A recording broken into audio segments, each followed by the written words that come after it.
components of a great video. Before we start cranking out our videos, I want to talk a bit about what makes a great video. You want to make sure that the video is interesting and directed towards a target audience.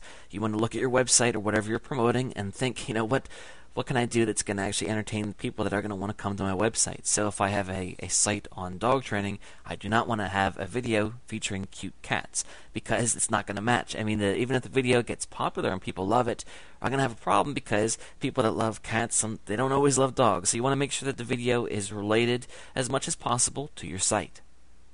You want to make sure that it's informative and or entertaining. Obviously, not every video is going to be something that you're going to learn. People love to see when people fall down, people get hurt. Unfortunately, it sells. What can I say? So you want to make sure that what you have is going to be offering people something. So again, going back to the dog training, if your video is going to actually help teach someone some information on dog training, that's helpful and that's good.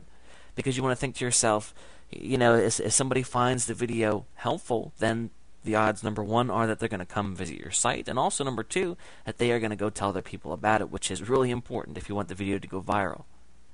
You want to make sure that you leave the viewer wanting more. I can't stress this enough, because when the person views the video, they're not automatically going to get pulled to your website. You need to ask them to make that step themselves. So you want to make sure that you leave them something. So, for example, if you're going to teach them a tip on dog training, make sure that you don't teach them everything you know. You need to leave something for them to want more. So, maybe you would teach the first lesson in a 3-part series and say that the rest are on my website. So then obviously if people like the lesson, they're going to come to view the other ones, and then bam, you have them on your website, which at point then you can start to be selling things to them. You want to be leaving the viewer feeling a need to come visit your website. Again, going back into what I just said there, just make sure that you have some type of pull to get them to come to your site.